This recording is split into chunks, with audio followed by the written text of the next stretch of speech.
Son musulmanes sunitas, una organización radical llamado Hamas. Se fundó el año 1987. Se distancia de la Organización para la Liberación de Palestina de Yasser Arafat, pues a diferencia de la OLP, el grupo islamista radical niega el derecho de Israel a existir. Por otro lado, los historiadores sostienen que la organización está ligado directamente con los hermanos musulmanes, uno de los movimientos políticos islamistas más extendidos en el mundo. Desde su fundación en 1928, la ideología de Hamas surge del Islam político que clamaba por la recuperación de la Palestina histórica. Esta organización radical se concreta tras un accidente de tránsito el 7 de diciembre de 1987, donde un vehículo militar israelí mata a 4 palestinos en la Franja de Gaza. Esto por los palestinos es considerado asesinato premeditado.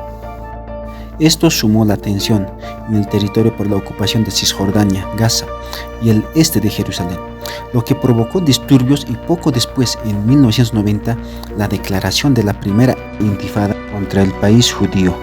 En aquella primera intifada es donde nació Hamas, bajo el liderazgo de su creador, Ahmed Yassi, un líder espiritual tetrapléjico, quien desde su silla de ruedas dirigía todos los movimientos de la agrupación. Yassi era conocido para Israel como brazo político de los hermanos musulmanes. En los años 1960 a 1980 se había dado a conocer como activista islámico y había apostado por ganarse la confianza de la sociedad con movimientos populistas. Y entre año 1967 y 1987 las mezquitas se triplicaron en Gaza, pasando de 200 a 600. Aquello lo hizo con la aprobación de Israel, pero las intenciones de Hamas eran otros. Hamas hizo pública su carta fundacional llamada también Pacto de Hamas el 18 de agosto de 1988. En total fueron 36 artículos en los que clamaba por borrar a su enemigo de los mapas.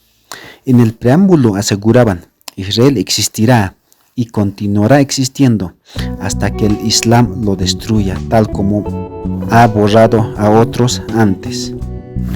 Años más tarde, en 1993, Israel y la OLP iniciaron el llamado proceso de paz de Oslo y se reconocieron mutuamente, pero Hamas, en cambio, no reconoció este pacto histórico y continuó perpetrando atentados terroristas en el territorio israelí.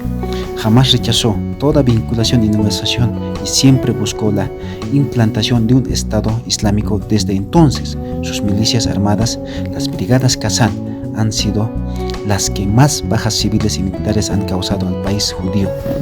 Por otro lado, también el ejército israelí se adentró en las ciudades que están bajo autogobierno palestino, según los acuerdos de Oslo, incluida Ramallah. En total, más de 1.000 israelíes y más de 3.000 palestinos murieron durante la segunda intifada. Hamas continúa negándose a aceptar las exigencias de la ONU. Lo que principalmente aún niegan es el reconocimiento del Estado de Israel a existir, la renuncia a la violencia terrorista y aceptar los acuerdos de Oslo de 1993. Posteriormente, Hamas tomó el poder total de la Franja de Gaza, una de las zonas más densamente pobladas del mundo. Gran parte de la población vive en una gran pobreza y depende de la ayuda humanitaria. Y desde esa franja, Hamas continúa sus ataques contra Israel, alegando legítima defensa. El 25 de enero de 2006, el grupo islamista Hamas salió victorioso de las elecciones parlamentarias. En 2007, Al-Fatah logró mantener su poder en la región de Cisjordania. Sin embargo, sus militantes fueron expulsados de la Franja de Gaza, donde comenzó a gobernar de forma total el grupo radical Hamas. De esa forma, la política palestina, al igual que sus dos territorios, quedó totalmente fracturado y paralizada durante años. Desde que Hamas tomó el control de la Franja de Gaza, en 2007 ha habido 3 grandes enfrentamientos con Israel.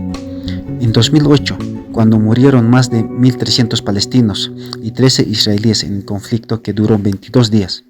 En 2012, cuando murieron 170 palestinos y 6 israelíes. En 8 días de conflicto, y en 2014, cuando murieron al menos 2.251 palestinos y 73 israelíes en 50 días de enfrentamientos, Hamás salió derrotado militarmente de estos conflictos, pero paradójicamente logró mantener el apoyo de muchos palestinos por haberse enfrentado a Israel. La autoridad palestina, dominada por el partido Al-Fatah, gobierna los territorios parcialmente autónomos de Cisjordania. Israel declaró la Franja de Gaza territorio enemigo e intensificó su amplio aislamiento, que continúa hasta hoy. Actualmente Israel y parte del Egipto controlan los accesos terrestres, marítimos y aéreos. Por otro lado, la política de bloqueo de Israel y los repetidos lanzamientos de cohetes por parte de grupos militares palestinos contra civiles israelíes y asentamientos cercanos a la Franja de Gaza provocaron grandes tensiones que hicieron escalar el conflicto y protagonizaron hasta ahora los enfrentamientos armados más sanguinarios. Ahora llegamos al 7 de octubre, donde Hamás invade territorio israelí, sorprende a la inteligencia israelí, en otras palabras, los pescan en pijamas. El 7 de octubre, Hamás lanzó un ataque sorpresa contra Israel, que provocó la condena mundial. Tras el ataque, el ejército israelí respondió con una importante demostración de fuerza, lo que provocó un elevado número de víctimas entre los civiles palestinos, y en particular mujeres y niños. Ahora, para preparar y ejecutar este tipo de operaciones se requiere mucho dinero. ¿De dónde y cómo adquieren tanto dinero? Bueno, entonces hablaremos de las finanzas de Hamás. Para ser un grupo terrorista proscrito en medio mundo, Hamás tiene unas finanzas muy sólidas. Así es, para que tengan una idea, se estima que este grupo ha estado recibiendo más de $1.000 millones todos los años. Ahora la pregunta es, ¿de dónde venía todo ese dinero? Bueno, para empezar, tenemos las donaciones de los árabes de todo el mundo. En el mundo islámico es algo sagrado las donaciones, lo que llaman el zakat. Todo buen musulmán tiene que donar dinero a caridad, alrededor de 2.5% de su patrimonio. Se estima que en el mundo se mueve entre 200 millones y $1 billón en concepto de donaciones, pero Hamás también tiene sus propias empresas. Obviamente no en la Franja de Gaza, porque ahí en la Gaza no se puede hacer ningún tipo de negocio. Por ejemplo, según algunos informes de inteligencia, Hamás estuvo detrás de la construcción de un centro comercial en Sudán. Además tiene minas en África y un montón de negocios, algunos completamente ilegales. Pero los principales donantes de Hamás han sido dos países, Irán y Qatar. Se calcula que el régimen de los ayatolás les envía más de $100 millones todos los años, principalmente en ayuda militar. Qatar también ha ayudado mucho a esta organización. De hecho, no es casualidad que sus líderes vivan en Doha. Todo este dinero llega a Gaza por dos vías, criptodivisas y bancos turcos.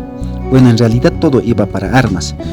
Y tres líderes máximos de este grupo terrorista tienen una fortuna de $11 millones y viven una vida de lujo en el santuario de Emir de Qatar.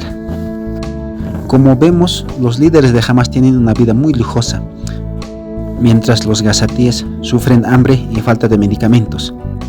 Lo que no se puede entender es cómo se les ocurrió atacar con esa magnitud a Israel, sabiendo que Israel reaccionaría como ha reaccionado ahora.